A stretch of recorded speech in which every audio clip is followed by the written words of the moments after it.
La France se vante d'être une grande puissance agricole. Mais au prix de combien de sacrifices? Dans les exploitations, les faillites se multiplient. Les agriculteurs subissent les ravages de la mondialisation. La colère, voilà. La colère qui gagne, tout simplement, avant de mourir. Face à l'agroalimentaire impose leurs lois. Ces industriels n'ont jamais fait autant de bénéfices. Bon nombre d'éleveurs sont tenus par la peur. La peur d'avoir des pénalités, la peur de plus être collecté. Enfin, aujourd'hui, les moyens de pression, ils sont terribles et énormes. Qu'est-ce qui ne tourne pas rond dans cette France agricole? De Bretagne en Charente, du Jura jusqu'en Provence, cette enquête au long cours dénonce les aberrations de l'agriculture intensive. Le but du système agroalimentaire n'est pas de nourrir la planète, on s'en fout. Le but, c'est de produire des profits, quel que soit le coût pour la planète, quel que soit le coût pour les gens, quel que soit le coût pour la santé publique. L'État peut-il réguler l'agrobusiness quand des traders spéculent sur la nourriture à l'autre bout de la planète? Il y a 10 ou 20 ans, quand on avait 20 centimes de variation, on se disait « Oh mon Dieu, c'est énorme !» Maintenant, ça arrive tous les jours. L'agro-industrie appauvrit tous les aliments. Jusqu'à quel point? Que vont révéler nos analyses? Ben c'est comme l'œuf. L'œuf de la poule, il vous ressort ce que la poule a mangé. Si la poule a été élevée en batterie avec du soja de base, bien shooté, en tous les cas OGM, et du maïs de base, bah, elle pond l'œuf qu'elle peut. Il y a une apparence d'œuf, mais enfin, il n'y a plus grand-chose dedans. Qui sont les nouveaux maîtres de la terre? Dans une agriculture mondialisée, la France a-t-elle encore toute sa place?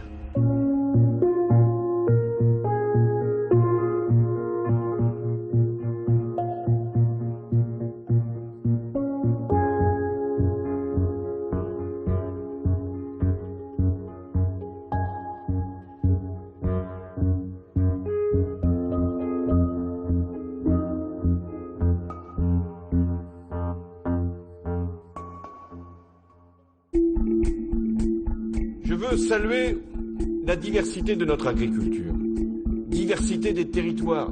C'est une grande chance pour la France. L'agriculture a façonné nos paysages. L'agriculture a donné à la France une partie de son âme. En France, la terre a toujours été un enjeu politique majeur. Depuis 60 ans, les gouvernements pilotent la politique agricole.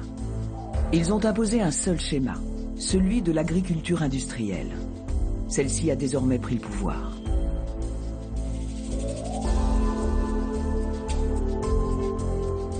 Une région symbolise cette politique du tout intensif. La Bretagne. C'est la première usine à viande d'Europe. Pourtant, aucune bête à l'horizon. Chaque année, 300 millions de volailles et de cochons sont élevés dans ces entrepôts. Ce modèle est aujourd'hui à bout de souffle, provoquant la colère des Bretons.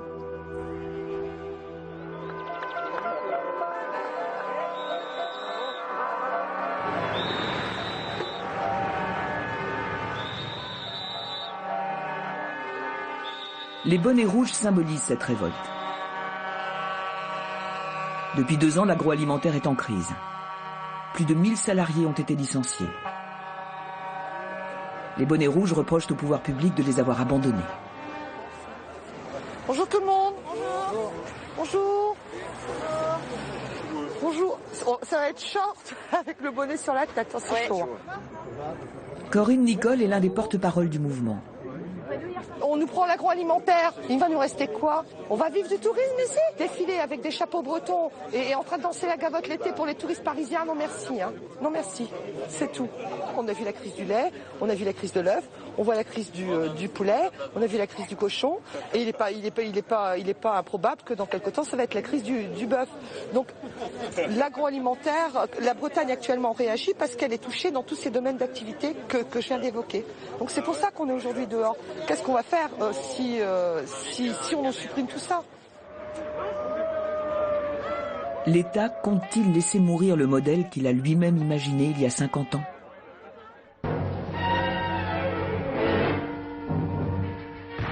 En 1961, la Bretagne connaît ses premières révoltes paysannes. Chaque jour aura vu une nouvelle cité bretonne investie par les commandos d'agriculteurs. Que veulent donc ces hommes en colère? Et derrière cette jacquerie se profile tout un problème breton. C'est le problème de la Bretagne déshéritée.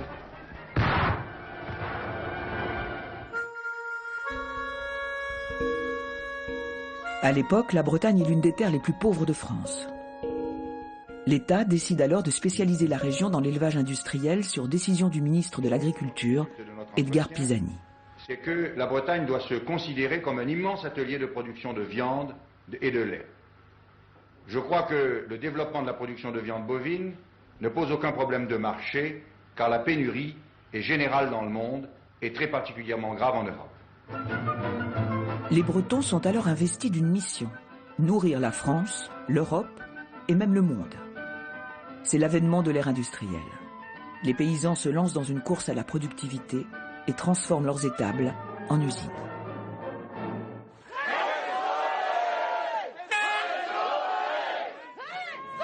Aujourd'hui, 60 000 Bretons vivent de l'agroalimentaire. Mais ce secteur est menacé par des concurrents étrangers, l'Europe de l'Est et le Brésil.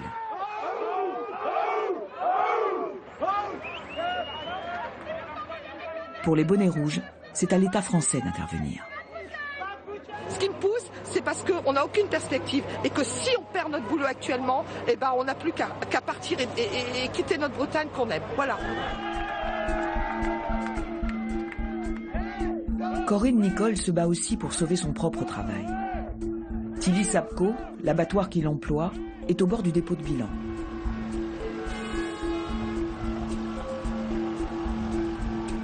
La fin d'une époque. Il y a 30 ans, Tilly était l'un des leaders du poulet industriel. Soutenue par l'État, l'entreprise ne nourrissait pourtant ni les Bretons, ni les Français.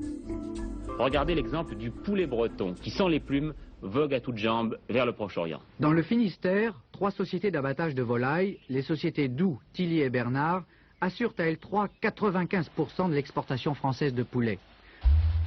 Après le choc pétrolier de 1973, ces abattoirs sont mandatés pour fournir du poulet aux pays arabes. Du poulet pour compenser les achats de pétrole.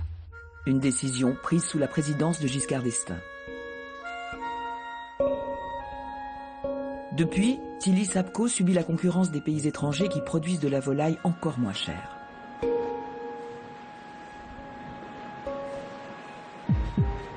L'entreprise est au bord de l'asphyxie car l'usine n'a pas prévu de reconversion.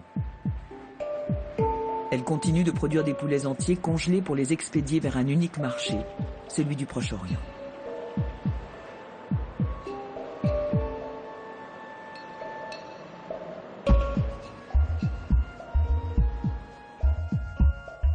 Ces volailles ne sont pas adaptées au marché français.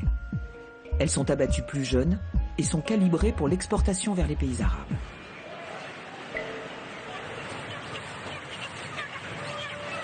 Pour des problèmes de pouvoir d'achat, ils préfèrent acheter des petits calibres par rapport aux gros. C'est des petits poulets par rapport au marché français. Donc la moyenne de... On abat le poulet pour le Moyen-Orient 1,4 kg vivant. La moyenne en France, c'est plus près de 2 kg. Pour ces poulets sur mesure, l'Europe avait créé des subventions elles aussi sur mesure. Les abattoirs bretons touchaient une aide spéciale export. 2,8 milliards d'euros en 30 ans. Grâce à ce pactole, ils étaient devenus compétitifs au Moyen-Orient. Mais sous la pression de l'Organisation mondiale du commerce, les subventions ont été stoppées net en 2013. Nos clients demandent notre poulet. Nous avons capacité à faire travailler, à commercialiser. Aujourd'hui, économiquement, ce n'est plus viable. Donc pour éviter d'exploser prématurément, nous avons réduit à minima l'activité de l'abattoir pour diminuer à minima les pertes, le temps de travailler avec l'ensemble de la filière à restaurer un modèle économique viable. On a maintenu longtemps en activité des ateliers de volailles en Bretagne parce que l'exportateur bénéficiait d'une subvention à l'export. Et là, on découvre ce que nous savions déjà depuis une bonne vingtaine d'années, que ces filières n'étaient pas compétitives, ne pouvaient pas être compétitives. La suppression des aides avait été annoncée en 2005. En 9 ans, de nombreux rapports ont sonné l'alarme. Là, j'ai un rapport qui est récent, qui date de mars 2014 de l'Inspection Générale des Finances. Et il se montre assez sévère avec votre entreprise. J'ai parfaitement conscience, et c'est pas moi qui vous dirais le contraire, que ce dispositif était menacé. On a le sentiment que pour eux, il aurait fallu anticiper et arrêter de travailler sur ce modèle lié aux restitutions. Là, c'est extraordinaire. Ce mot anticiper rend celui qui l'exprime très intelligent. Vous auriez dû anticiper. Je me lave les mains. Mais il y a une réalité du marché. C'est pas des mots, quoi. Moi, je fais pas de la politique, je gère. Il faut que je trouve des vraies solutions, avec des vrais espaces de marge qui vont permettre de payer tous les gens qui travaillent autour de moi. Si anticiper, c'est fermer les entreprises, je suis fier de ne pas avoir anticipé, quoi. Si Tilly Sapco met la clé sous la porte, 1000 emplois seront supprimés dans le secteur. Un désastre social. Dans cette partie reculée du Finistère, l'abattoir est le seul employeur des environs. Parmi les salariés menacés, Corinne Nicole et ses 14 ans d'ancienneté. Bon, ça fait un bail qu'on s'avait vu. Hein? Ça fait un bail qu'on s'était vu. Ouais, on se voit plus beaucoup, hein. Ça va? Ouais. Moral un peu moins, mais bon. Tiens coup. Keno. Salut. Lorsqu'elle fait la tournée des élevages pour récupérer la volaille vivante, Corinne est confrontée à la même inquiétude.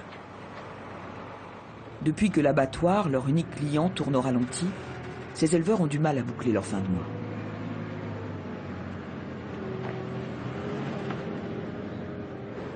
Vous êtes inquiet de la situation aujourd'hui pour vous? Un petit peu quand même. C'est mon seul revenu, donc... Vous faites que du poulet en fait? Ah oui. Forcément, je suis un peu inquiet, ça c'est sûr. Si Sapco fermait, ça a quoi comme conséquence pour vous? Je ferme. C'est tout. Qu'est-ce que je dis d'autre? Tu vas faire quoi après? Et nous quoi? Non, même pas. Non, je peux même pas pointer au chômage. J'ai pas le droit.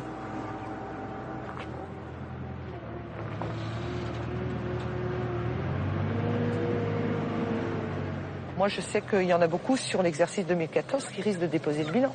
Moi, j'en ai encore vu un il y a 3 mois qui m'a dit, qui m'a montré la corde pour se pendre. Hein. Mais quand on voit cette détresse-là, comment voulez-vous ne pas avoir la hargne quand vous allez rencontrer nos élus politiques et leur expliquer la situation dans laquelle on est, quoi. C'était pas du cinéma qui me faisait ce monsieur, hein. Certainement pas. Hein. Pas à 3 heures du matin, quoi. Hein. Ces dernières années, les élevages bretons ont pourtant tout fait pour rester compétitifs sur le marché mondial. Ils se sont endettés pour s'équiper de ces immenses poulaillers modernes, 2 fois plus grands qu'il y a 30 ans.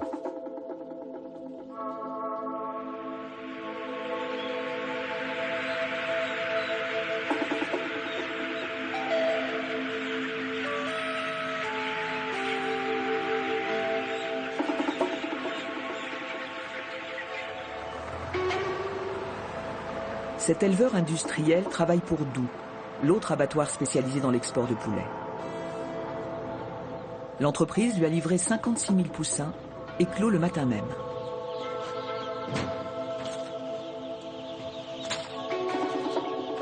Sa mission, les engraisser en 31 jours pour atteindre les 1,4 kg exigés par les pays du Golfe.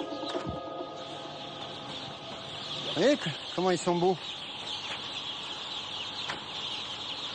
Ils ne demandent qu'une chose, la liberté. Petit deviendra gros. Cette race de poussins s'appelle la vedette, une souche à croissance très rapide utilisée pour l'export.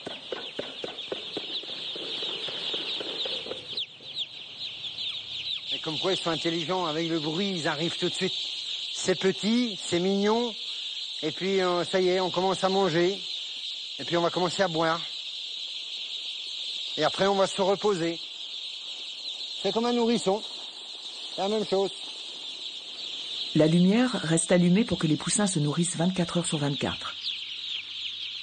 Pour les éleveurs adeptes de l'intensif, cette production de masse est le seul modèle valable. À l'autre bout du monde, il y a la population qui a faim. Donc il faut nourrir ces personnes-là. Nous, on a choisi l'export parce que l'usine est à côté. Il y en a qui font du bio, mais du bio, c'est que du bricolage. Ici, c'est tout un pays qui demande tant de tonnes par jour et par mois, c'est une usine, et puis c'est tout. Les poussins prennent 40 grammes par jour. Un mois plus tard, ils sont prêts à être abattus. Pour grossir plus vite, ces gallinacés sont nourris au maïs et au soja. Tout le talent de l'éleveur est de leur faire consommer le moins d'aliments possible. C'est ainsi que son poulet devient rentable. Ils ont consommé 65 tonnes d'aliments. Le but, c'est de faire 38 tonnes de viande. Et si par exemple, finalement, ils ont mangé 100 grammes ou 200 grammes de plus d'aliments? Ah, c'est trop. C'est trop. Alors, qu'est-ce qui se passe? Il faut éviter un indice trop élevé. Pourquoi? Sinon, notre rémunération, c'est comme une courbe, elle descend aussi. Plus l'indice sera faible, plus notre gain financier sera élevé. Malgré ces efforts de productivité, à la sortie du poulailler, le poulet breton coûte pourtant 15 à 30% de plus que ses concurrents brésiliens ou polonais. Ce qu'on appelle poulet n'a plus rien à voir avec ce qu'on appelait au poulet autrefois. Un poulet maintenant de 37 jours, c'est pas autre chose que du maïs, du soja, des antibiotiques avec des plumes. Cette idée de dire je fais un poulet spécial qui a aucun goût, spécial pays arabe, que je vends surgelé avec une matière première, une seule, pour vendre à un seul pays, ça aura duré quelques dizaines d'années. C'est bien, enfin maintenant c'est terminé. D'où, l'autre abattoir qui exporte vers le Moyen-Orient, a connu lui aussi une crise de son modèle. En 2013, pour rester compétitif, il a licencié un tiers de ses effectifs. Quel est l'avenir de la filière bretonne sans les subventions européennes? La perte du marché du Moyen-Orient peut entraîner la mort de plus de 1000 poulaillers industriels. Les pouvoirs publics vont-ils réagir? À Rennes, en septembre 2014, s'est tenu le SPACE, le plus grand salon professionnel de l'élevage. L'agroalimentaire est en crise et le ministre Stéphane Le Foll est venu marteler un message. Le salut de la Bretagne agricole passe toujours par l'export. Rien n'a donc changé depuis 40 ans.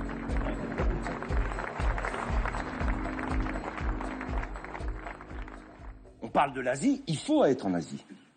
Mais l'Afrique et le bassin méditerranéen restent un enjeu spécifique. C'est un lieu où nous devons être présents, où la présence de la France est d'ailleurs souhaitée, demandée. La remise en cause du modèle intensif breton n'est toujours pas à l'ordre du jour. On a une filière qui est en train de disparaître. Qu'est-ce que vous comptez faire pour essayer de la préserver? Je vais vous dire une chose très claire. Vous avez dit qu'il y a une filière qui est en train de disparaître? Non, cette filière ne disparaît pas. Il y a d'autres ISAPCO va déposer le bilan. Oui, mais vous avez dit qu'il y a une filière qui est en train de disparaître. Je reprends vos termes. Le ministre de l'Agriculture dit non. Il y a une filière export de volaille qui va être maintenue. Voilà la réalité. Donc vous ne dites pas que cette filière est appelée à disparaître. Au contraire, elle est appelée à renaître. Économiquement, vous pensez qu'elle est viable? Économiquement, sans restitution, et je tiens à faire passer une qu'elle est viable. On peut concurrencer. 2 semaines après les affirmations du ministre, retour à la réalité. L'abattoir Tilly-Sapco est à l'arrêt. Le tribunal de commerce de Brest, qui prononce la liquidation judiciaire à l'égard de la société Tilly-Sapco SAS, prononce la résolution du plan de la société Tilly-Sapco. La justice a accordé 2 mois à l'entreprise pour trouver un repreneur. On sait que ça va être encore une fois une période assez difficile. Hein. Vous êtes courageux, très courageux. Vous avez su montrer que jusque maintenant, vous aviez une détermination à vouloir garder votre travail. Et vous avez surtout montré que vous étiez unitaire. C'est peut-être de la fierté ou de l'ego, mais on a la tête haute. Et puis, on se dit qu'on essaye de mettre en place tout ce qui est possible de faire. Voilà. Merci à vous. Je suis d'autant plus amer, c'est que ça n'aurait jamais dû se passer dans ces circonstances-là. On pouvait admettre une évolution de la politique agricole commune sans que ça se fasse avec cette brutalité. Il y a 15 jours, M. Le Foll disait que la filière poulet à l'export est en train de renaître. Je pense que c'est un plan c'est pas autre chose, pour pouvoir dire ou que les médias puissent dire c'est pas nous politiques qui sommes fautifs, c'est Sauvaget, Tilly-Sapco qui sont mauvais. Voilà comment M. Le Foll se lave les mains, quoi. Pendant ce temps-là, les emplois se perdent, la France perd sa capacité de production, c'est dramatique, quoi.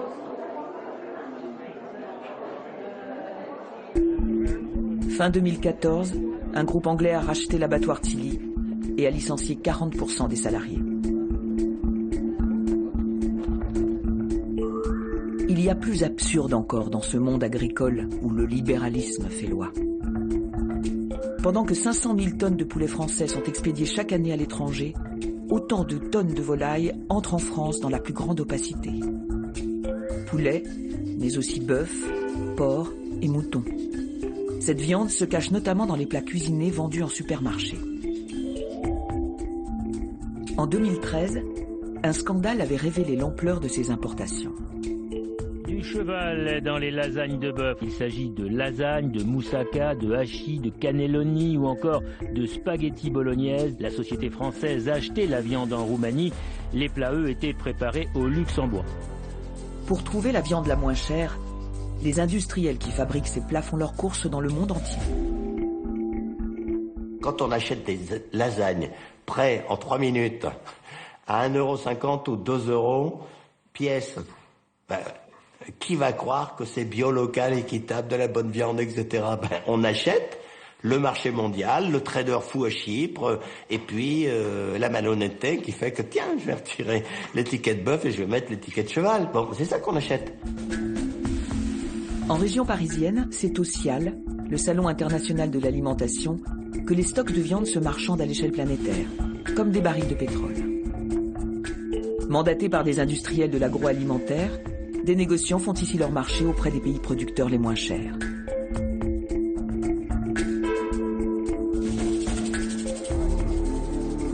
Autour de cette table, 2 traders face à un vendeur de porc polonais.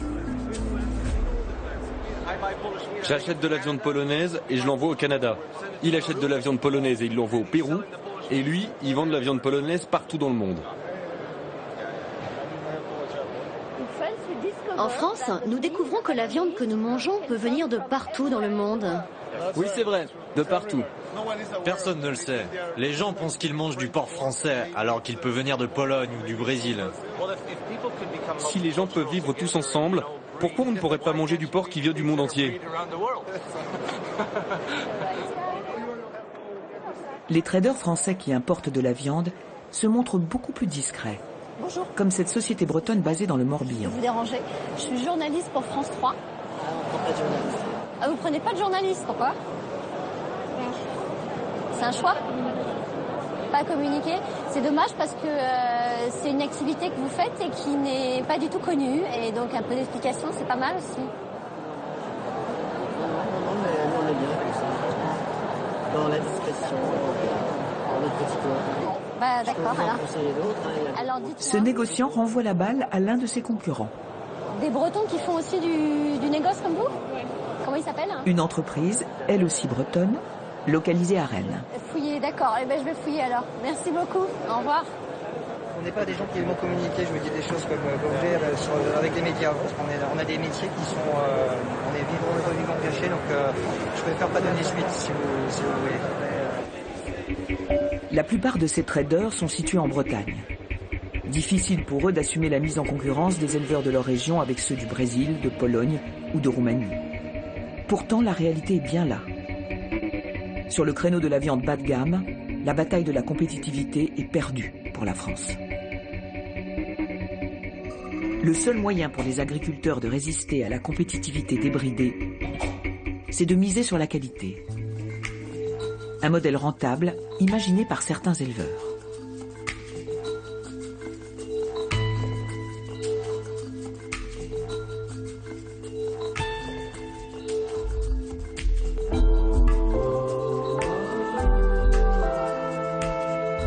Au milieu de ces forêts de pins, chacune de ces cabanes abrite pour la nuit 500 poulets fermiers, 50 fois moins que dans les élevages industriels. Ce mode de production est à l'opposé du modèle intensif breton.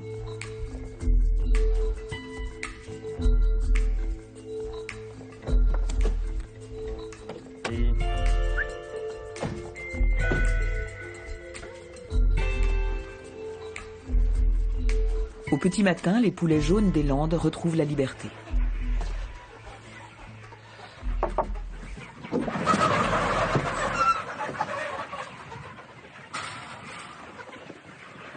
Ces volailles vivent en plein air et s'ébattent où bon leur semble.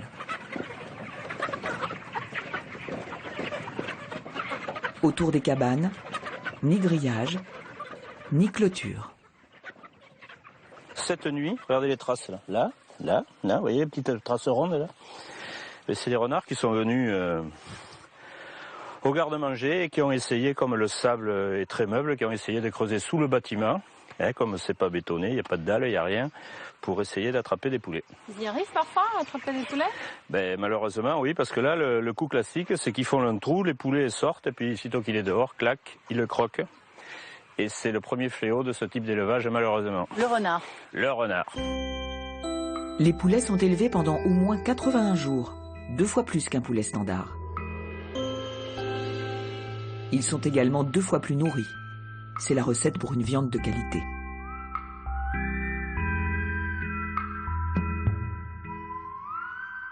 Le cou nu, là, c'est une souche à croissance lente. Donc, vous ne pouvez pas faire des rendements extraordinaires. Voilà. Après, ils mangent 85% de maïs dans leur vie. Comme ils sont en pleine liberté, ils se dépensent. Et voilà. Et donc, ils consomment des calories en se dépensant. Vous allez en voir là sur les branches qui courent et tout ce qui s'ensuit. Vous voyez, ils picorent de l'herbe, ils vont attraper des insectes. Et il y a 1%, j'ai envie de dire, ou quelque chose de ce style d'alimentation qu'on ne maîtrise pas. En 1965, les éleveurs landais ont créé le premier label rouge de France. Parmi ses pionniers, Gérard. Bonjour, monsieur Jojo. Tu vas bien? Le père de Jean-Luc Cap. Bonjour. Et Georges Berbille, l'inventeur des cabanes transportables. Là. Dans les années 50, leur famille vivait difficilement de la récolte de la résine de pin. Non, mais c'est fermé, c'est normal. Attends. Et bien regarde, t'as les ailes encore, Et là, il y en a là-bas aussi. Ah oui. Remarque, ils donneraient de la résine, ceux-là, là, encore. Si on les gémait aujourd'hui. Ils se lancent alors dans le poulet de qualité. Une hérésie à cette époque où produire moins cher était déjà un slogan. En 1955, on a fait nos premiers 500 poulets. J'étais assez bon en calcul. J'ai les recettes et les dépenses, j'ai vu que ça valait le coup. Puis c'est parti par là, quoi. Mais c'est un pari fou à l'époque, utopique aux yeux de beaucoup. Et puis même pari. Mais c'est la sanction si ça réussit, c'est la sanction des consommateurs quand même. C'est que quelque part, malgré que le produit soit beaucoup plus cher, le consommateur il y a trouvé son compte quand même. Aujourd'hui, 60% des poulets entiers consommés en France sont des labels rouges. Ces labels garantissent un avenir aux éleveurs de volailles français. Ça ne marchera que si les consommateurs disent « je veux du bon, je le paye ». Mais en 1960, quand on recevait son salaire, le quart de son salaire, c'était pour manger. Maintenant, un gros dixième. Il faut avoir le courage de dire, dans ce pays, on ne dépense pas assez pour bien se nourrir et être en bonne santé. Doit-on payer les aliments toujours moins chers? Notamment les produits essentiels, comme le lait. Depuis 60 ans, l'État incite les Français à en boire toujours plus. À partir de 1954, un verre de lait est distribué tous les matins dans les écoles. Cette décision du président du Conseil Pierre Mendès France marquera les esprits. Dans les cabarets, le tout Paris se prête même au jeu. La boisson devient très glamour. Grâce à cette propagande, la France s'impose comme le deuxième producteur européen.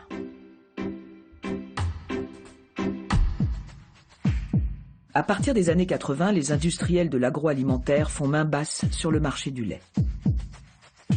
Ils rachètent une par une les centaines de petites coopératives laitières. Ces groupes investissent alors dans des outils industriels de plus en plus imposants. Grâce à la concentration du marché, ils deviennent les nouveaux maîtres du lait.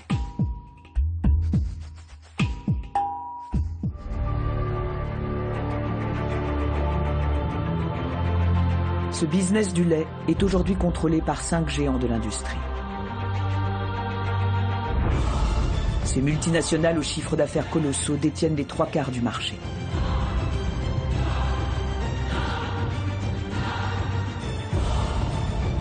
Ce quasi-monopole leur permet de dicter leurs lois et d'imposer le prix du lait aux éleveurs.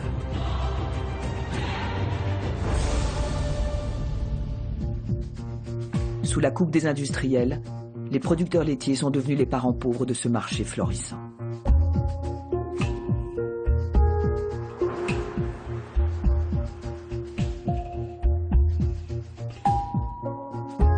La Charente est l'un des départements les plus ravagés par l'industrie laitière. Un tiers des éleveurs vit désormais des aides de l'État.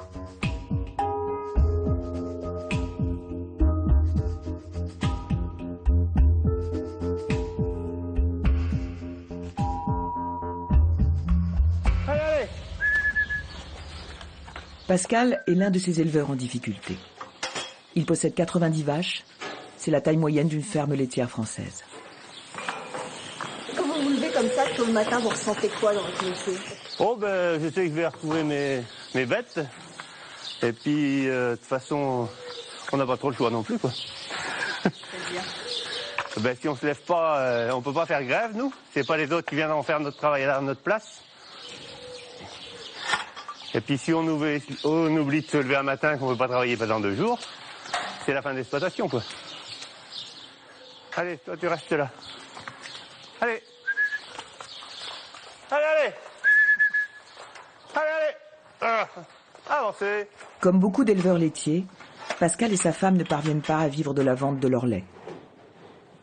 Depuis 8 ans, le couple subsiste grâce à l'aide sociale. L'État a créé un RSA de 500 € par mois pour lutter contre la pauvreté croissante des agriculteurs. À l'heure de travail, on est peut-être à 1,50 € net. Comment c'est possible? Il y a 25 ans, le SMIC, il était à combien? La baguette de pain aussi. La différence, c'est que tout a augmenté par le prix du lait, quoi.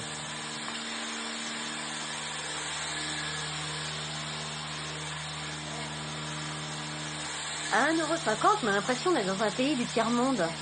Ouais, mais c'est un peu ça.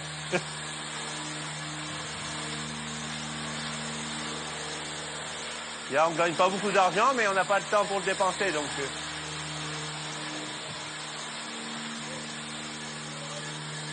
À ses débuts, Pascal est parti de rien.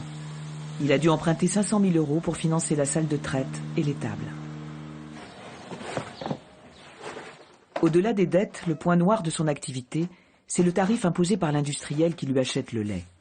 Ce prix ne couvre pas les frais de production. Oui, oui, ça y est, je suis en train de faire le point là, pour voir ce que ça donne au niveau des chiffres. Et alors, c'est bon, moins bon? J'ai essayé de préparer. Déjà, quand on regarde le prix du lait, par rapport à 2011 et 2012, on est passé de 328 € les 1000 litres de lait à 303. Forcément, on perd de l'argent. L'année dernière, on a fait une perte de 22 000 €. Oui. Par rapport aux chiffres. Pourquoi vous dites pas à l'industriel, mon lait, je vais te le vendre 400 € les 1000 litres et pas... Ouais, puis il va nous dire, en Roumanie, on peut l'avoir moins cher. Oui, c'est pas les mêmes normes. En plus, c'est pas les mêmes normes là-bas, et comme ils s'en foutent, ils iront le chercher en Roumanie ou ailleurs. Vous n'avez pas le choix, en fait? Pas trop. Il a en face de lui des entreprises laitières qui sont plutôt en position d'oligopole, sinon même, en proximité, en position de monopole. Et du coup, essaye d'imposer aux éleveurs le prix le plus bas possible, avec toujours cette idée, je vous menace sinon de me délocaliser ultérieurement ailleurs, donc c'est ça ou rien.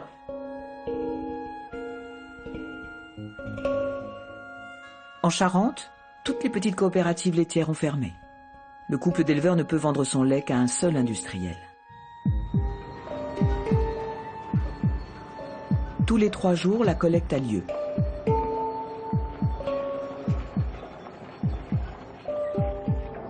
À chaque fois, l'éleveur joue sa paye. La laiterie industrielle fixe les règles. Elle impose des critères de qualité qui font varier le cours du lait. Pascal peut ainsi perdre jusqu'à 30% de ses revenus. On appelle cela des pénalités. Lorsque le lait est prélevé, il est analysé. Ces tests déterminent son prix. C'est celui qui achète qui décide du prix, chez nous. Et pourquoi? C'est pas comme quand on vend une voiture, qu'on achète une voiture ou non, ça n'a rien à voir. Et pourquoi c'est celui qui achète qui décide de prix? Normalement, c'est celui qui vend qui décide. Ça a toujours été fait comme ça et malheureusement, ça restera toujours comme ça. Voici les paramètres imposés par l'industrie. Plus le lait est riche en matières grasses et en protéines, plus son tarif augmente, ce qui est logique. Mais il y a un critère qui fait baisser le prix, le nombre de cellules somatiques. Lors d'une inflammation de la mamelle, la vache produit des défenses immunitaires. Ce sont les cellules. Boire du lait chargé en cellules n'a pas le moindre impact sur la santé humaine. Alors, pourquoi l'éleveur est-il pénalisé?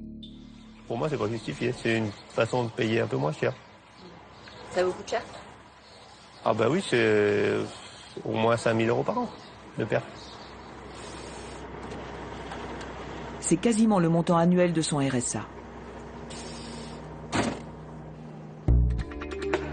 Pourquoi l'industrie laitière impose-t-elle aux éleveurs ce critère sans conséquence sur la santé? Pour comprendre, il faut suivre le circuit du camion de collecte. À 40 km, il arrive dans la laiterie dont dépend Pascal Dagneau. Cette grande usine de la marque Elevir. Elle appartient au groupe Bongrain, l'un des leaders mondiaux de l'industrie laitière.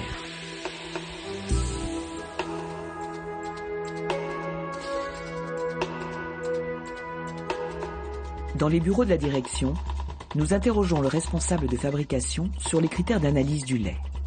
Première surprise, celui sur les cellules n'est pas pris en compte. Quand vous achetez vous du lait, vous analysez bien les cellules, non? Non, nous on se base sur la matière grasse et la matière protéique. D'accord. C'est tout quoi. Après le reste... Ça vous intéresse pas? Pour moi, non. Pour l'instant, on fait que ça.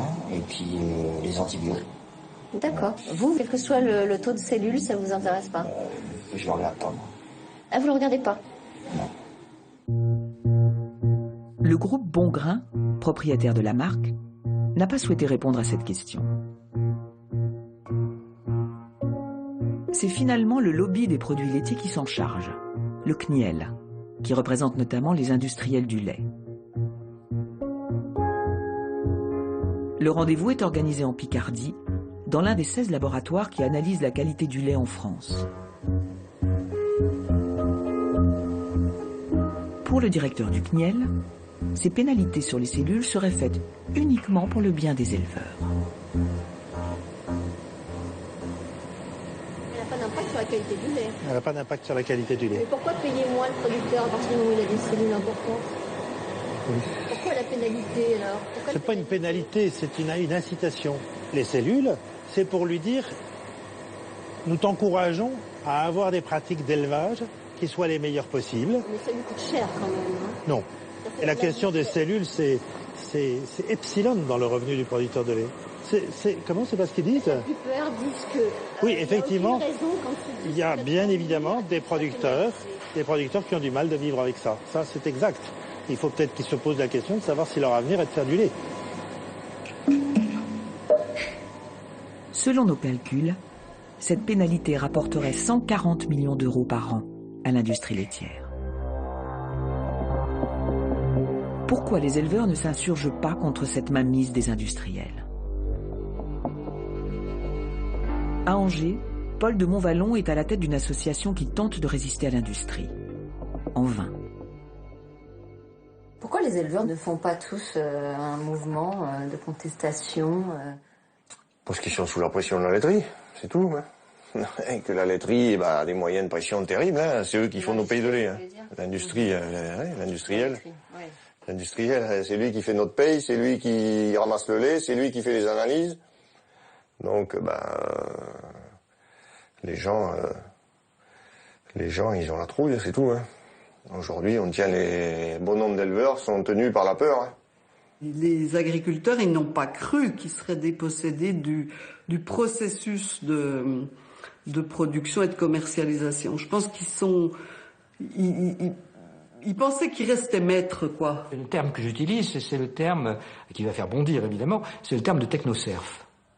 C'est-à-dire de serf, Ils sont réduits pratiquement en servage, si vous voulez, puisqu'ils sont complètement dépendants des gens qui vont leur acheter leurs produits. Et donc, en effet, le terme technoserve, c'est-à-dire des gens qui maîtrisent une technique particulière, mais servent dans la mesure où ils sont complètement pieds et poings liés par le système agro-industriel lui-même, par les grandes entreprises du système agro-industriel lui-même. Le sentiment d'impuissance face aux industriels est l'une des causes de la détresse du monde agricole. Pascal et Françoise Dagneau souffrent de leur travail. Ils se sentent pris au piège.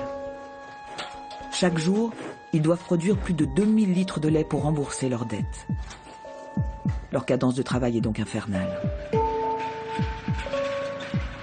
Faute d'argent, leur matériel est vieillissant. Allô Philippe? Salut, c'est Pascal. Est-ce que tu pourrais me prêter ton tracteur et ta fourche? Parce que j'ai un gros souci avec le mien. Je viens de perdre une roue devant. Je viens de perdre une roue devant. Pas perdu complètement, mais c'est cassé. Ouais, merde, ouais.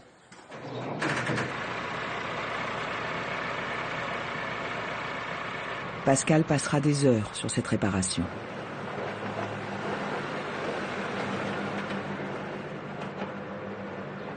C'est en s'acharnant sur une machine cassée qu'il a fini par craquer.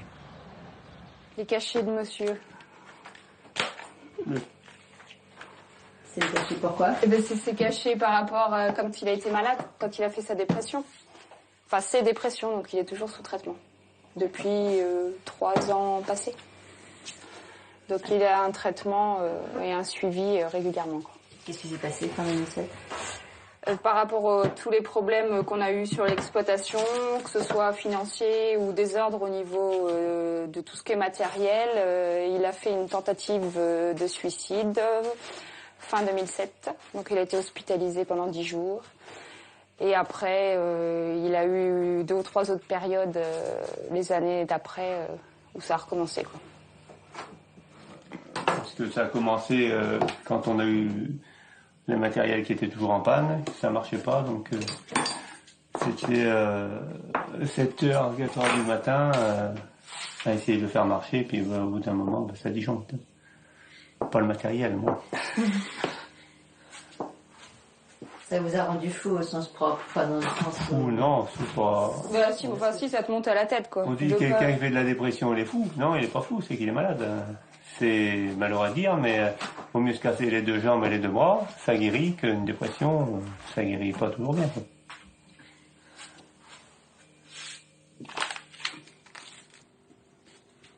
C'est évident que des agriculteurs qui se retrouvent au RMI, au RSA maintenant, parce que ça existe, c'est quand même des situations très difficiles dans la mesure où elles interpellent quelque chose de l'identité profonde de l'agriculteur qui est d'être maître chez lui, indépendant. Ils sont à ce moment-là renvoyés à des interrogations existentielles. Enfin, je crois que c'est vraiment ça, c'est-à-dire qu'est-ce que je fais là? Face au désespoir des éleveurs, le département de la Charente a décidé de se battre. En 2012, une cellule de crise unique en France a été créée pour contenir l'hécatombe qui frappe les élevages. À la Chambre d'agriculture d'Angoulême, les membres de cette cellule se réunissent 1 fois par mois. Autour de la table, agriculteurs, représentants du Conseil général, associations, services sociaux et même des banquiers.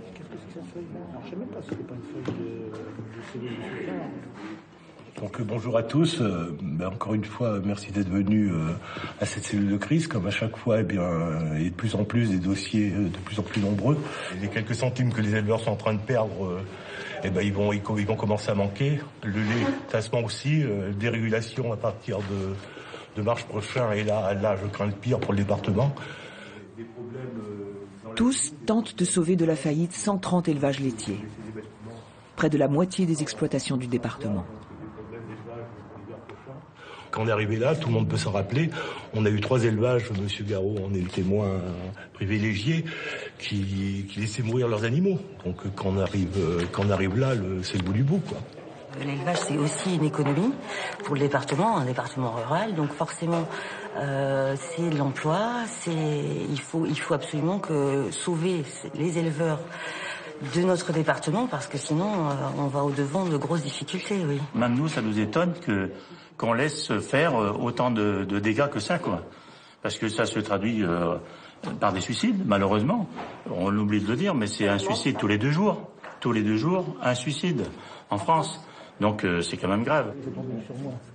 Achat d'aliments en urgence pour le bétail, aide vétérinaire, rééchelonnement des dettes ou encore financement de vacances. Chaque cas est étudié à la loupe, y compris dans ses aspects les plus intimes. Les dossiers resteront confidentiels. Le monde paysan est un monde fier et pudique. Et voilà, venir déjà faire ce premier pas vers ici, comme je vous dis, s'il n'y a pas des gens à qui ils avaient confiance au départ à la base, il n'y aurait pas d'agriculteur qui serait là. C'est surtout le regard du voisin qui pèsera sur ces gens-là. Donc voilà le pourquoi. Après 2 ans de travail, le bilan de la cellule est bien maigre. Sur 130 élevages, seuls 14 ont été tirés d'affaire. En France, 1/3 des exploitations a disparu en 30 ans. Sous le poids de l'industrie se dessine petit à petit une agriculture sans agriculteurs.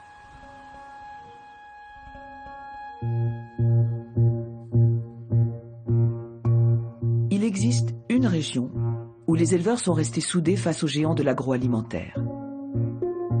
La Franche-Comté. Grâce à un modèle fondé sur la solidarité, le lait est ici le mieux payé de France.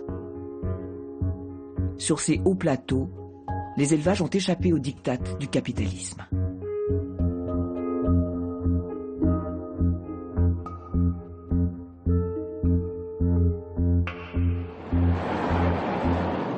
Dans le Jura, le rituel du matin est surprenant. Pour traire ses vaches, l'éleveur doit d'abord les trouver. Allez, viens! Là, j'ai cherché les vaches parce qu'elles ont pâturé toute cette nuit autour du bâtiment. Il y a 45 hectares pour le troupeau, là, pour le printemps. Et puis, le matin, première chose, on va aller chercher. Viens! Viens, viens! On va les appeler, ça va être plus simple. Allez, viens! Allez, là! Je suis content de dire que je suis producteur à compter parce que il y a toute une image qui va avec. Le pâturage, les petites montagnes. Et ça, c'est ce qu'on vit tous les jours, quoi. C'est pas de la fausse pub. Allez! La force du comté, c'est d'abord ses vaches rustiques. Il faut pas avoir peur, là. Allez! La Montbéliarde, une race de terroir qui a échappé à la sélection génétique à outrance. Producteur de fromage de père en fils depuis des générations, Patrick ne prend que le meilleur de la modernité.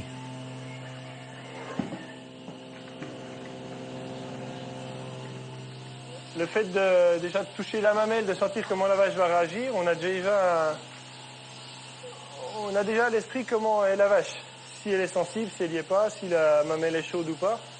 Ces choses-là, c'est mon papa qui me les a appris, qui me les a fait ressentir. Et puis c'est ce qu'on transmet quand on a des stagiaires, quand on a des gens qui viennent nous aider.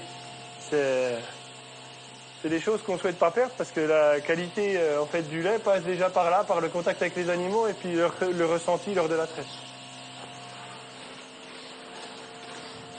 Dans cette exploitation, ils sont 4 pour s'occuper de seulement 80 vaches. Un luxe.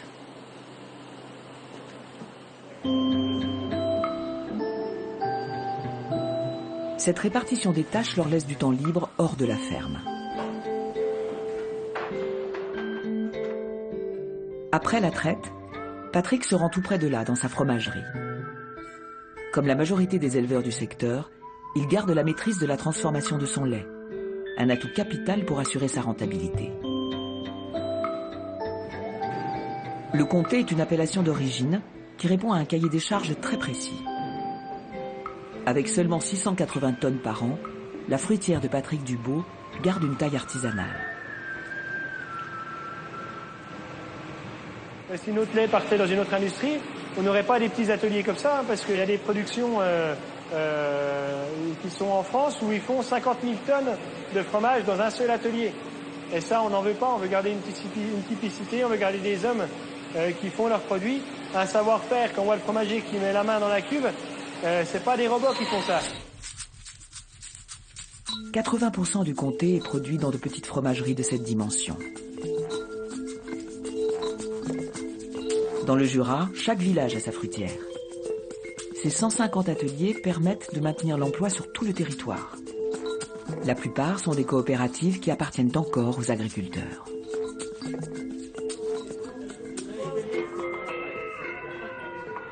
Il y a plein de petits leviers à Vernier-Fontaine, Patrick préside le conseil d'administration de sa coopérative. Améliorer encore plus notre rentabilité. Autour de la table, des éleveurs et rien que des éleveurs. Ils discutent sur un pied d'égalité du partage des bénéfices de la vente du lait. On choisira de le payer moins cher. On n'avait pas reparlé, le dernier coup, de quelle répartition on garde pour la fromagerie et puis quelle répartition on redonne aux producteurs. Aujourd'hui, moi, je ne sens pas le besoin en trésorerie de augmenter le point. Donc, ce qui permet en fait de continuer à payer les producteurs sur la même base, quoi.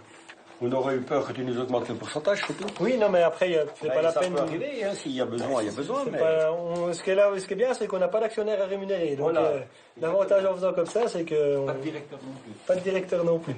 Oui, ouais.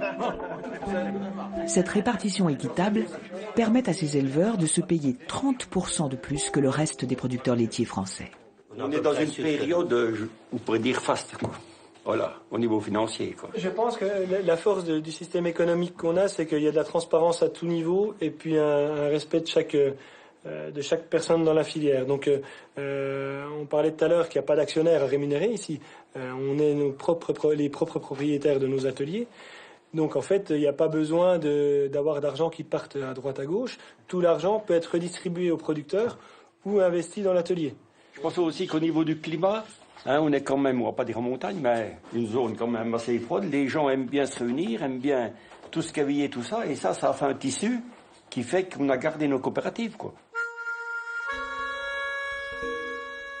Cet esprit coopératif, basé sur le respect mutuel, se retrouve chez tous les acteurs de la filière, y compris chez les affineurs qui revendent le comté aux crèmeries et aux grandes surfaces.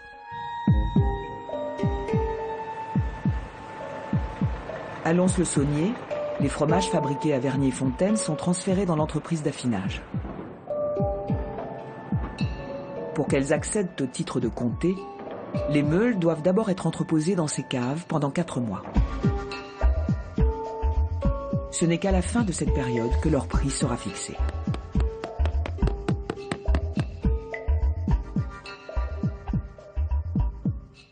Là, c'est un fromage qui est jeune.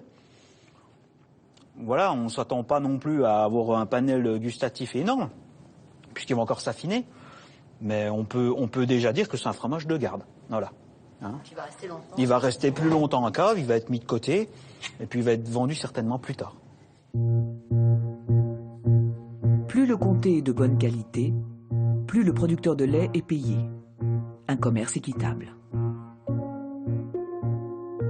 Plus étonnant encore, les affineurs déclarent aux éleveurs le prix auquel les petites et grandes surfaces achètent leur comté. Cette transparence va à l'encontre du culte du secret propre aux entreprises du secteur. Affineur de père en fille, Véronique Rivoire s'étonne presque qu'on puisse s'en étonner. Alors oui, ça surprend tout le monde. Je sais pourquoi, parce que c'est un système qui est assez juste et puis on en retire tous quelque chose de positif. Hein. Je crois que ce système-là permet de progresser, mais aussi amortit les chutes quand il y a des crises. Elles sont moins violentes sans doute chez nous parce qu'on se parle, parce que on sait quelle est la marge de chacun et que chacun, je pense, a intérêt à ce que les entreprises comme les nôtres résistent face aux groupes laitiers. Et puis donc... je crois que c'est en bonne intelligence. Nous, on n'a rien à perdre à le faire, donc il n'y a pas de raison de ne pas le faire. Aujourd'hui, le comté est cité comme un modèle de réussite. Il s'exporte partout dans le monde, des États-Unis jusqu'au Japon.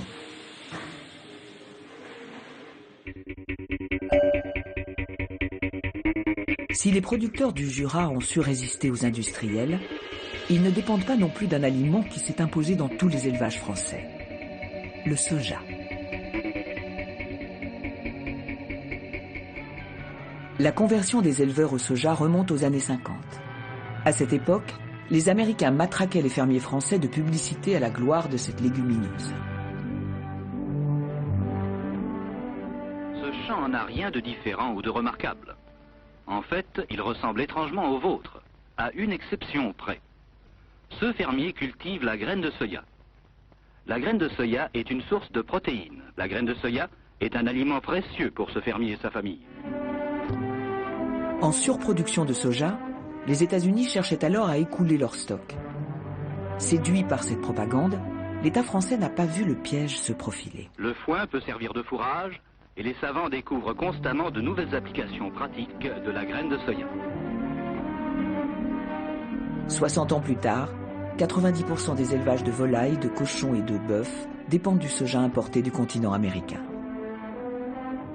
Le modèle agricole français, bon, c'est un modèle qui est purement et simplement une copie, disons, conforme avec 25 ans de retard du modèle américain. C'est une histoire de fou d'être totalement dépendant pour notre élevage d'apports de dizaines de milliers de tonnes toutes les semaines de soja. Et puis en plus, dans ces cas-là, faut pas faire les chochottes avec les OGM, hein, parce que le soja, il est OGM. Tout le monde demande des OGM sous forme de viande. 80% du soja produit dans le monde, il est OGM. Donc faut pas croire que nous, on n'en a pas. Aujourd'hui, les agriculteurs français paient le prix fort de cette dépendance au soja.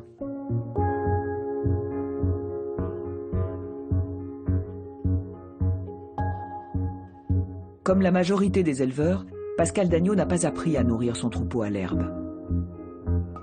Ces bêtes ne sortent pas de l'étable. Ce mode d'élevage est le résultat de 60 ans de conditionnement.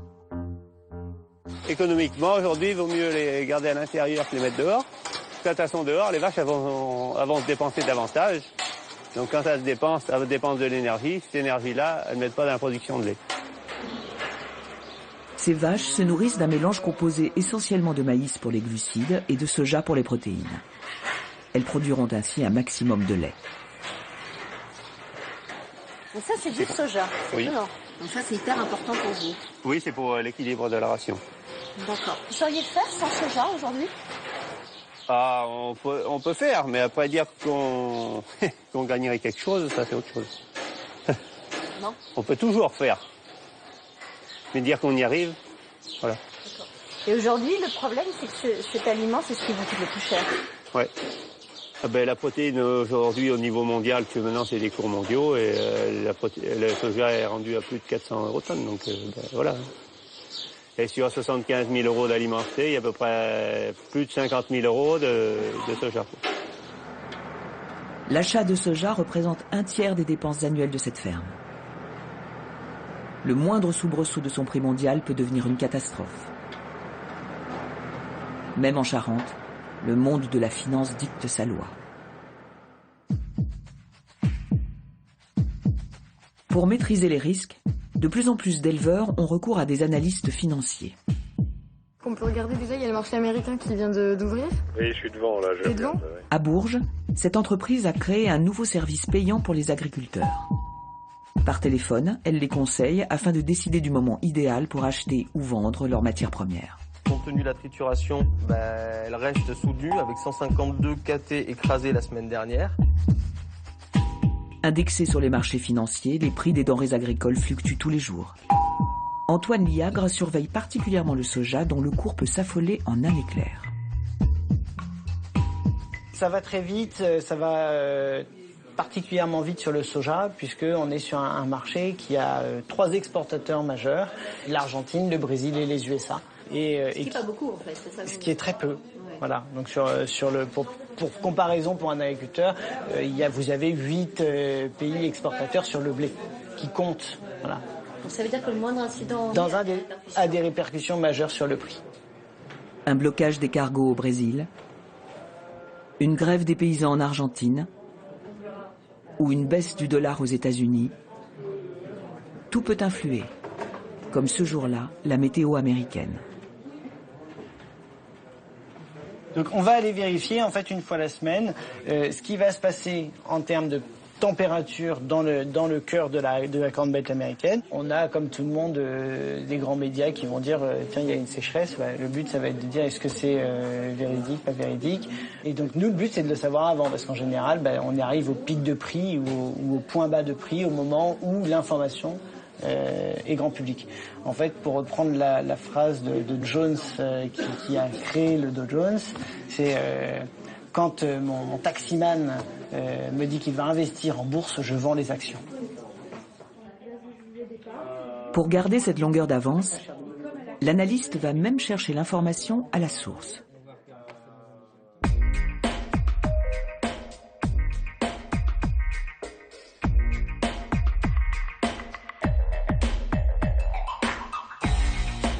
Dans le nord des États-Unis, le Midwest est la région où pousse 40% du soja mondial.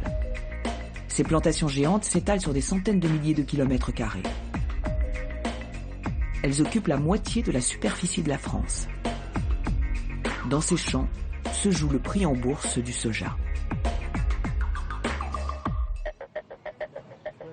Tous les ans, à la fin de l'été, une centaine de céréaliers américains organisent le rendez-vous le plus important de la saison, le Crop Tour, le tour des récoltes.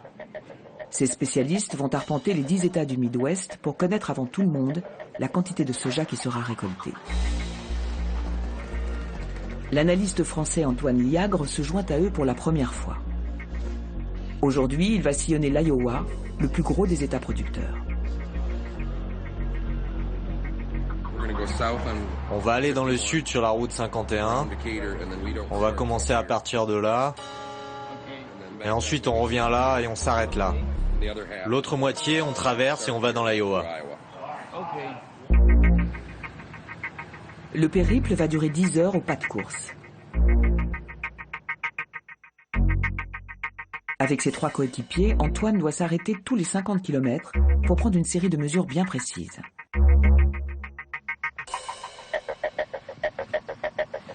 Il se rend au milieu du champ pour évaluer la hauteur des plants, examiner les feuilles, compter les gousses de soja et surtout vérifier l'état des sols. En fait, le plus important pour le soja, c'est le finish de la culture et donc c'est de bien regarder l'humidité. Et là, c'est l'humidité. On voit que c'est pas de l'excès, mais bon, on appuie le pied et il y a de l'eau, quoi. Donc en fait, on est sur un très bon état hydrique du sol. On est à 4. Et là, c'est un des plus beaux champs que j'ai vu en termes de nombre de gousses. On les voit rien qu'à regarder. En fait, on les voit dépasser, quoi. Donc ça, c'est un champ qui a un très bon potentiel. Dans toutes les exploitations, les récoltes en soja s'annoncent très prometteuses cette année. Cette information, les éleveurs français l'attendent avec impatience. Tous les soirs, je leur apporte l'information. C'est-à-dire tous les soirs, je leur fais un résumé de ce qui s'est fait, de ce qui s'est dit, de ce que j'ai vu. Tous les soirs, vous envoyez Exactement, un article pour les agriculteurs français. Et là, clairement, depuis donc les 3 rapports que j'ai envoyés, c'est mieux que ce que prévoit l'administration américaine en termes de production agricole. Donc ça veut dire quoi pour un éleveur de laitier, par exemple? Ça veut dire qu'il va pouvoir acheter chez Tourteau moins cher et qu'on a des chances d'aller casser les plus bas psychologiques actuels qui sont à 350 eurotonnes. C'est une bonne nouvelle, non? C'est plutôt une bonne nouvelle pour les éleveurs laitiers, c'est une moins bonne nouvelle pour les céréaliers. Contrairement aux Français novices en la matière, les farmers américains sont aguerris depuis longtemps au marché financier. Ce céréalier de l'Indiana participe au tour des récoltes depuis 10 ans. Ça me permet de savoir ce qu'il se passe sur le marché. On peut jeter un œil aux chiffres officiels, mais parfois ça ne donne pas une vision juste. Ici, je peux avoir des données plus fiables avant de mettre en vente ma production. Vous pensez que ça a changé ces 10 dernières années? On doit être plus malin qu'il y a 10 ans, car le marché change tellement de nos jours. Il y a 10 ou 20 ans, quand on avait 20 centimes de variation, on se disait « Oh mon Dieu, c'est énorme !» Maintenant, ça arrive tous les jours. Il y a plus de volatilité. Oui, plus de volatilité aujourd'hui que quand j'ai commencé il y a 10 ans. Comme je dis aux autres fermiers, tu dois tirer avantage de cette volatilité. Spéculer est désormais la règle d'or.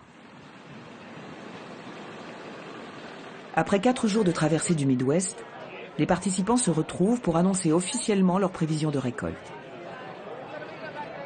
Plus de 500 agriculteurs américains les ont rejoints, pressés eux aussi de détenir l'information.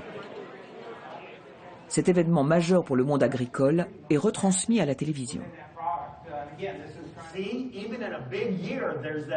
Parmi ces farmers se sont faufilés des professionnels étrangers qui n'ont aucun lien direct avec l'agriculture.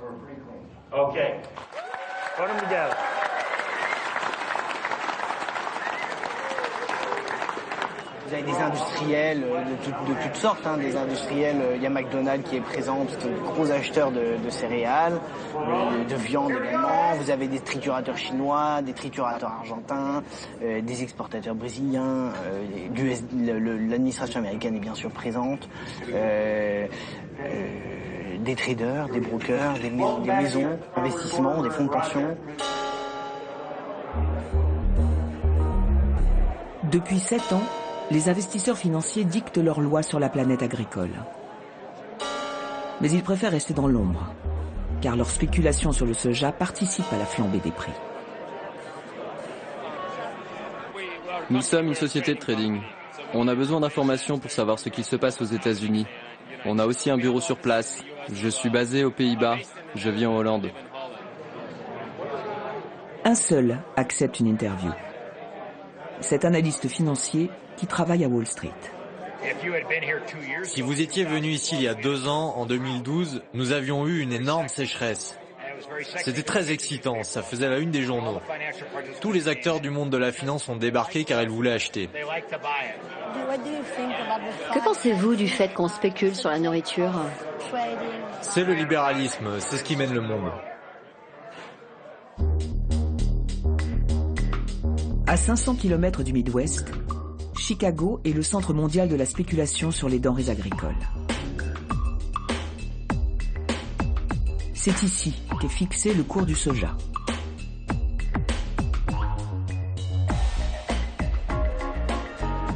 À l'heure de l'ouverture de la bourse des matières premières, les agriculteurs du monde entier ont les yeux rivés sur ce qu'il va se passer derrière cette porte. Mandatés par des fermiers ou des industriels, ces courtiers en veste numérotées vendent et achètent les stocks planétaires de soja. Parmi eux, des traders agissent pour le compte de fonds d'investissement.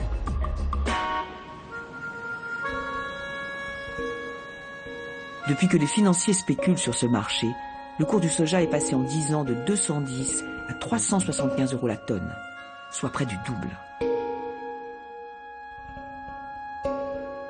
Quelles sont les banques françaises qui opèrent à la bourse de Chicago?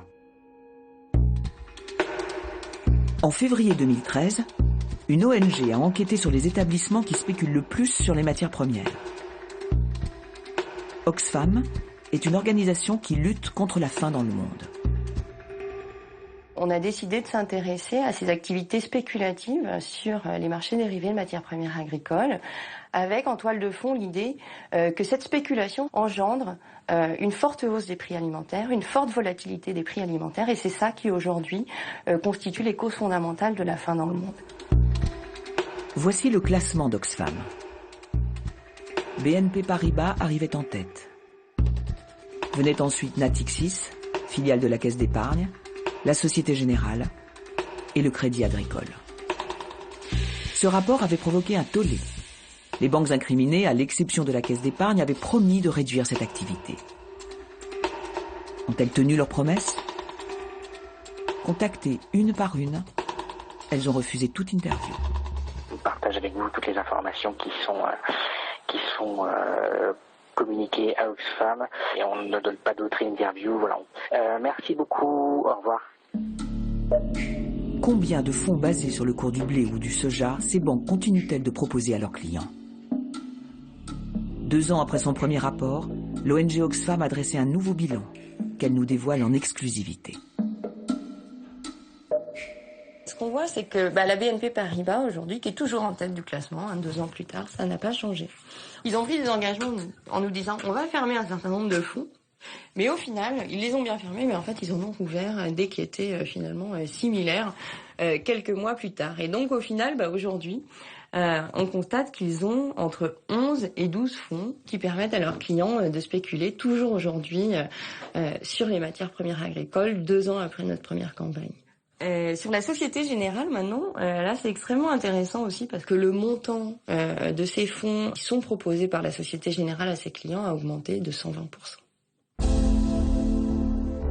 Selon Oxfam, fin 2014, les banques françaises détiendraient toujours 20 fonds indexés sur les matières premières. Une seule banque n'en posséderait plus, le Crédit Agricole.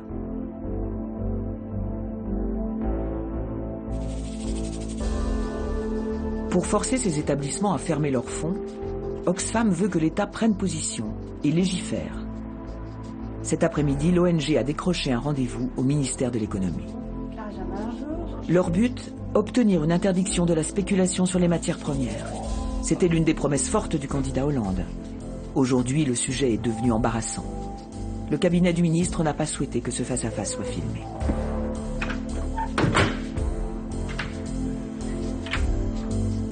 À la sortie de la réunion, les membres d'Oxfam sont dépités.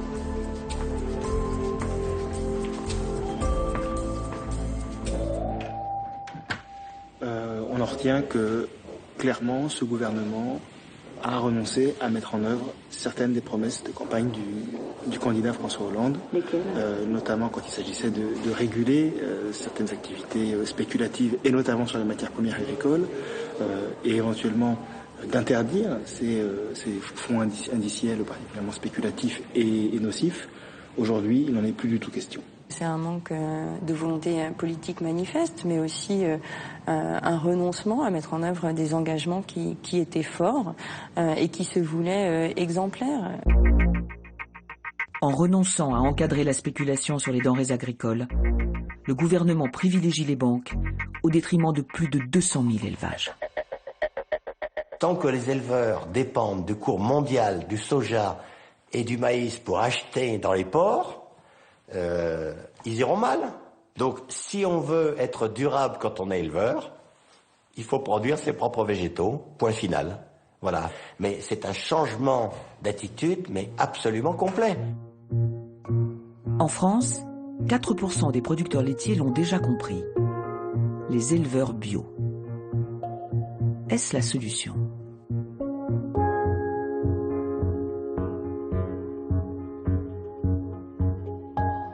En Charente, une dizaine d'exploitations nourrissent leurs vaches entièrement à l'herbe.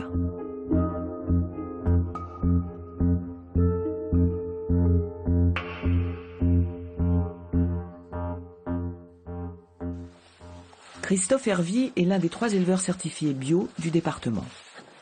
Dans cette prairie riche en trèfle et en multiples graminées, ces vaches trouvent tous les glucides et les protéines dont elles ont besoin. Donc là, je vais ouvrir le fil, là. Oui. Et elles vont venir en courant, sans doute, pour certaines d'entre elles. Parce que c'est comme si on leur offrait un gâteau. À chaque fois, c'est comme à la cantine, les élèves à la cantine, là, quand c'est l'heure du repas, ils font pas la queue. Donc là, leur objectif, c'est de venir les premières manger la meilleure feuille d'herbe. Allez, viens. Venez. Allez. En fait, elles vont manger d'abord le dessus, les feuilles. Hein, c'est-à-dire elles commencent par le dessert, si vous voulez. Et puis, ce soir, elles vont avoir, comme elles vont avoir mangé une partie des feuilles, elles vont commencer à manger les tiges. Enfin, voilà. Mais certaines s'équilibrent elles-mêmes leur ration. Si elles ont mangé trop de feuilles, comme ça va leur gargouiller dans le ventre, elles vont essayer de manger un peu plus de tiges, quoi, pour essayer d'avoir de la fibre. Ce mode d'alimentation permet à Christophe Hervy de ne travailler que 35 heures par semaine, 2 fois moins que les éleveurs intensifs. Le lait bio étant vendu plus cher, son système est plus rentable, même si ses vaches produisent moins. Ça a été difficile d'accepter que les vaches fassent moins de lait. C'était psychologiquement compliqué. Parce que dans notre milieu, une vache qui fait beaucoup de lait, quelque part, on est un bon paysan, quoi. Et c'est surtout que j'ai qu'à le regarder, quoi. Hein. La nourriture est donnée, le fumier est pendu, voilà, puis elles sont plutôt pas mal, quoi. Voilà, donc ça, c'est des... Je pense que c'est à la portée de tout le monde. Il suffit de le vouloir. Ce lait produit à base d'herbe est-il aussi meilleur pour la santé? Christophe Hervy nous confie 1 litre de sa production pour un test. L'analyse de la quantité d'oméga 3, ces acides gras nécessaires au bon fonctionnement du cerveau et du cœur. Le lait bio est ensuite comparé à un lait conventionnel issu de vaches nourries au maïs et au soja. À gauche, le lait conventionnel. À droite, celui à base d'herbe. Voici le résultat des analyses. La teneur en oméga 3 du premier est de 0,08 g par kilo. 8 fois moins que celle du second.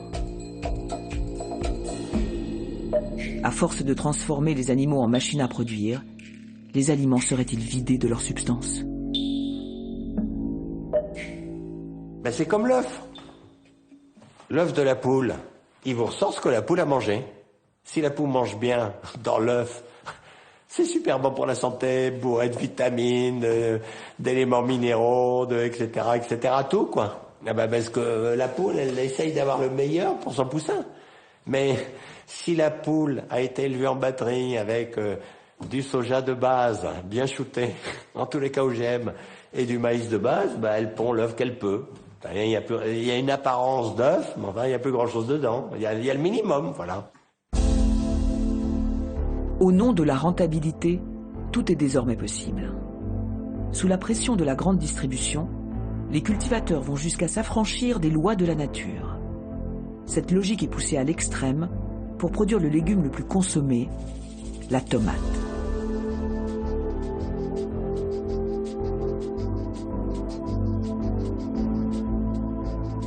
Depuis 10 ans, les Bouches-du-Rhône, dans le sud de la France, sont devenues un vaste cimetière de tunnels en plastique. Autrefois, sous ces bâches, poussaient des rangées de tomates en pleine terre. Cette méthode de culture est désormais obsolète. Elle a été remplacée par ces immenses cathédrales en verre qui s'étendent sur plusieurs hectares. Hautes de 6 mètres, ces serres dernier cri abritent plus de 100 000 plants de tomates. Que valent réellement ces fruits ?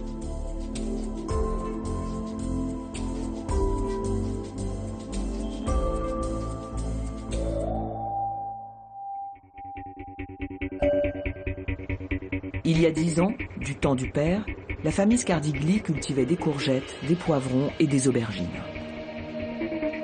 Pour rentabiliser leur entreprise, ils ne produisent plus qu'une seule variété de tomates sous l'impulsion de leurs clients, la grande distribution. Sur l'exploitation, on ne cultive que de la tomate grappe.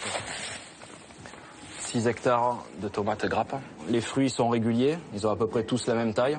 La coloration est homogène, le dernier fruit qui est un poil plus clair, mais qui est la coloration minimale pour la récolte. Pourquoi d'ailleurs il y a besoin de cette homogénéité de couleur et de forme ? Ça fait partie des critères de qualité sur le fruit.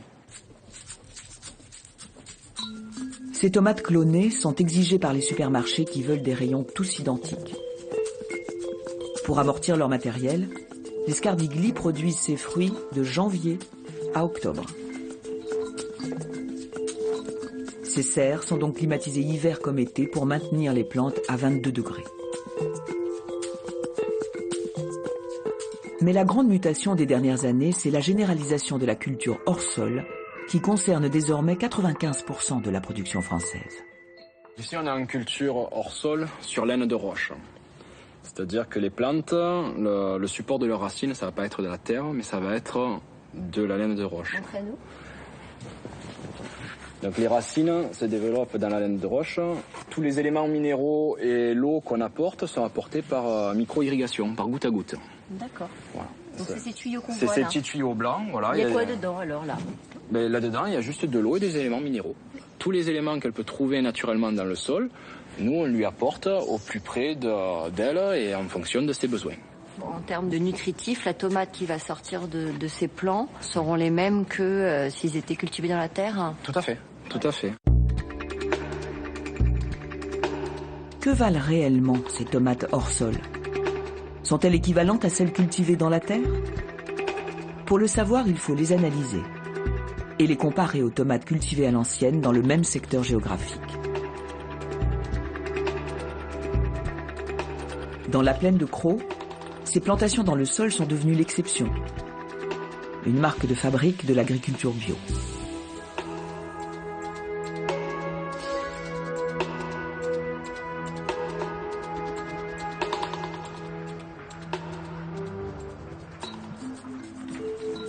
Pendant des années, Georges Gomis a lui aussi produit de la tomate hors sol.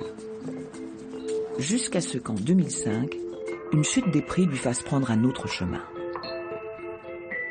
J'étais dans une logique industrielle, c'est-à-dire que la qualité, la satisfaction du client, c'était la satisfaction de l'acheteur de la grande surface. Voilà, il était content de ma palette, ça allait quoi. Et quand à un moment on ne gagne plus sa vie, c'est-à-dire qu'on n'arrive plus à équilibrer ses comptes avec ce système, on se dit mais on est où exactement là? On se dit mais qu'est-ce qu'on fait exactement? Et qui on est exactement? Alors il y a deux possibilités, soit on se pose plus de questions et on se dit tiens, quels sont les moyens pour continuer à faire de la tomate? Eh bien on construit, on investit 1 million d'euros dans une grande serre d'1 hectare hyper moderne et on continue dans ce système-là. Ou bien on se dit il y a peut-être d'autres systèmes. Ce maraîcher se convertit alors au bio. Il cultive désormais 150 variétés de légumes qu'il vend directement à un réseau de consommateurs. Tout change. Là aujourd'hui, moi, j'ai le contact avec avec les consommateurs de mes légumes. Donc les gens vont vous dire tout de suite, ça c'est bon, ça c'est moins bon, et on va orienter en fonction de ça. Si on a une tomate qui est un peu molle, à la grande distribution, elle a été refusée. Et nous, je veux dire, les tomates anciennes, elles sont molles, mais elles sont bonnes. Voilà. Les petits poivrons marseillais, c'est quelque chose qui est un peu fragile, qui est très spécifique de cette région. Bon, on va pas en trouver, voilà. Et moi, ce que j'aime, c'est ça, quoi, avoir le contact avec les consommateurs. Est-ce que ce changement a été bénéfique? Il a été totalement bénéfique. Je suis pas riche, j'ai encore des dettes, mais surtout, on est là, quoi. C'est ça qui est important. Sur ces plans, les échantillons qui seront comparés aux tomates hors sol. Contiennent-ils les mêmes nutriments? Voici le résultat des analyses pour 3 antioxydants naturels. Le lycopène, la vitamine C et les polyphénols. À gauche, la tomate hors sol, à droite, celle en terre.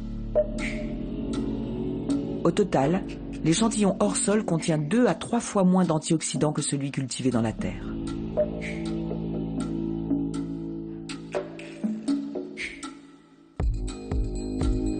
Ces légumes industriels qui s'imposent dans tous les supermarchés ont donc perdu une grande partie de leurs bienfaits pour la santé.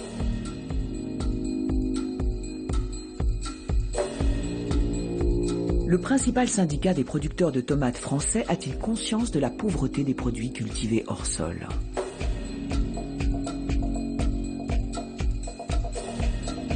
Son président a-t-il déjà réalisé des tests sur les nutriments? Mais simplement le mode de production, est-ce qu'il garantit les mêmes qualités nutritives que les modes de production d'antan Ça, c'est le grand débat. Nous, on dit qu'il n'y a pas de... Nous, on estime qu'aujourd'hui, que vous soyez en sol ou en hors sol, ça ne va pas changer la qualité nutritive du produit. C'est-à-dire la même variété, vous la mettez en hors sol et en sol, aujourd'hui, vous ne faites pas la différence. Voilà. Comment ça? Non, vous ne faites pas la différence puisqu'on amène les mêmes éléments nutritifs. Donc la variété va s'exprimer la même chose. Vous trouvez ça par des études que vous ne faites pas la différence? En tout cas, il n'y a pas d'études qui montrent l'écart. Si, justement. Nos études montrent un écart important. On arrive à 3 fois. Par exemple, si on est en lycopène, on est à 2. Laurent Berger va reconnaître que la qualité nutritive des tomates n'est pas une préoccupation de la profession. D'accord. Aujourd'hui, on va pas jusque là. mais parce que tout simplement, dans les critères de qualité qu'on a, on n'est pas allé jusque à la richesse nutritive du fruit. C'est des choses auxquelles on réfléchit parce qu'on est aussi à l'écoute de ce que nous demande le consommateur, de ce que veut le consommateur. On a encore des enquêtes de consommation qui sont sorties il y a très peu de temps en nous disant voilà, vous avez un produit qui est pas toujours à la hauteur de ce qu'on attend. Donc c'est notre rôle que d'essayer d'y répondre. Ces dernières années, les producteurs de tomates auraient-ils sacrifié l'approche nutritive au culte du marketing ?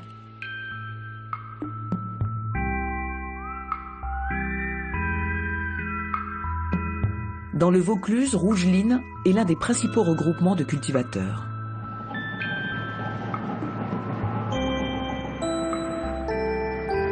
Pour compenser la baisse des ventes depuis 10 ans, Rougeline a imaginé de nouvelles variétés. Leur dernière trouvaille, les tomates qui auraient du goût. La nouveauté de cette année, c'est la tomate grappe gustative. Ça veut dire quoi, grappe gustative? Quelle est la différence avec les tomates C'est une tomate grappe qui est extrêmement gustative, alors qui est très particulière. C'est-à-dire qu'en fait, elle est un peu plus sucrée, un peu plus acidulée. Elle a plus de goût? Je ne sais pas si on peut dire plus de goût parce que c'est très personnel le goût. Simplement, nous effectivement, comme on fait tester nos variétés à des panels de consommateurs, de façon à ce qu'ils notent les variétés et ils puissent nous donner leur avis par rapport à ce produit. Des gustatives, Rougeline en a créé aussi en format cerise, dans leurs écrins dorés. Avant la quête du goût, l'obsession du marketing, c'était la tomate ancienne, disposée sur un lit de paille de bois. Donc celle-ci, par exemple, c'est une marmande. Ça, c'est de la variété ancienne. Voilà, c'est ça. Qu'est-ce qui fait qu'elle est ancienne? Mais ce sont des variétés qui ont été remises au goût du jour, entre guillemets, depuis quelques années. Et elles, on les met dans du bois? Dans des plateaux bois, oui. Pourquoi? C'est un choix parce que ça fait très naturel. C'est un choix de notre part et c'est un choix du marketing et du service commercial de les mettre en plateau bois. C'est très joli. En réalité, ces produits sont de pâles copies de l'ancien. Ils ont été conçus par des généticiens pour répondre aux besoins des supermarchés. Pour la grande distribution, les critères de choix, de sélection dans les tomates ont été plutôt le transport, la conservation, plus que le goût, pour être très clair. D'où une certaine déception des consommateurs quand ils fréquentent que la grande distribution. Puis tant qu'à faire, puisque les gens ont la nostalgie d'avant, je vais te la faire un peu rider. Comme ça, on aura l'impression de la tomate de grand-père. Mais c'est pas du tout la tomate de grand-père. D'ailleurs, elle a aucun goût. Depuis 50 ans, la tomate est le fruit d'une sélection génétique très poussée. Dans le jargon scientifique, ces inventions de laboratoire sont appelées des hybrides F1. Voici le catalogue officiel qui répertorie les espèces de légumes vendues en supermarché. 98% de ces variétés de tomates sont de type hybride. Que valent ces créations modernes? Sont-elles aussi riches en nutriments que les vraies tomates anciennes qui ne sont presque plus commercialisées en France? À Valence, cette association de vendeurs de semences dénonce les faux-semblants de ces tomates de laboratoire. Depuis 3 ans, ces agriculteurs comparent les hybrides aux variétés paysannes, celles qui n'ont subi aucun croisement. Ils font des tests en plein champ sur 1800 pieds de tomates. C'est la première fois qu'ils communiquent sur leurs études. Éric Marchand a fait analyser les nutriments contenus dans les tomates récoltées. Les résultats ont dépassé toutes ses prévisions. On a eu des surprises puisque les laboratoires d'analyse, la première fois, ont refait 3 fois leurs tests. Ils étaient persuadés de s'être trompés parce qu'ils arrivaient à des chiffres très au-dessus des moyennes habituelles de ce qu'ils mesuraient. Sur des tomates. Tomates, mais aussi poivrons, aubergines, concombres. Ils étaient tellement surpris parce que vous aviez des bons résultats? Oui, parce que, comme on le voit sur le graphique, on a jusqu'à 20 fois plus de nutriments au kilo ou au litre que sur des tomates cultivées en conventionnel. Voici le graphique qui récapitule 3 ans d'analyse. Sur les 2 premières lignes, les hybrides F1. En dessous, 10 variétés paysannes différentes. Les hybrides contiennent 5 à 12 fois moins de nutriments que les paysannes. Pour Éric Marchand, encore et toujours, un seul responsable, la grande distribution. L'industrie a mis en avant d'autres critères qui correspondent à d'autres objectifs, des transports sur de très longues distances, la conservation dans des chambres froides. Elle a appauvri le légume entre-temps. Eh ben, on n'arrive pas, juste pas à développer tous les aspects, à la fois une peau dure pour que ça résiste à la manipulation, une tomate qui pourrit plus lentement au froid. Tout ça, c'est des éléments qui sont potentiellement incompatibles, du moins c'est ce qui semble apparaître de nos observations, avec le goût, l'aspect nutritif, la capacité à s'adapter au terroir, aussi des plantes. Pour boucler cette enquête, un dernier test. Comparer une tomate paysanne à son équivalent hybride cultivé en hors-sol. À gauche, la hybride hors-sol, à droite, la paysanne. Cette fois, les teneurs en lycopène, en vitamine C et en polyphénol sont 4 fois supérieures. Qui est responsable de l'appauvrissement spectaculaire des tomates? Ce sont les grands semenciers. Ces multinationales créent les graines des hybrides en laboratoire et les multiplient à grande échelle pour les imposer aux agriculteurs. Cette industrie est très lucrative. 30 000 € le kilo de semences de tomates. 75% de ce marché est contrôlé par 3 multinationales, le suisse Syngenta, le français Limagrain et l'américain Monsanto. Ceux qui ont pris le pouvoir, ce sont les agronomes de laboratoire maintenant, et maintenant les agronomes in silico, ceux qui font les semences derrière des ordinateurs, si vous voulez, genre Monsanto et autres. Leur rêve, bien évidemment, c'est de conquérir toujours davantage et de se situer de plus en plus en situation de monopole. Celui qui contrôlera les semences contrôlera en effet, comme un train qui est sur une voie de chemin de fer, l'ensemble de la chaîne alimentaire jusqu'au consommateur final. Aucun de ces 3 géants de la semence n'a accepté de s'exprimer. Tous les 3 ont mandaté leur syndicat interprofessionnel basé à Paris. Rendez-vous est pris avec le groupement des semenciers, en d'autres termes, leurs lobbyistes.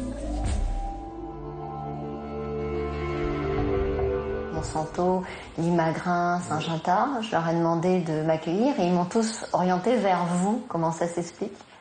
Alors, ça s'explique par le fait que, justement, ils préfèrent que ce soit nous qui prenions les coups à leur place. Vous acceptez ce rôle-là?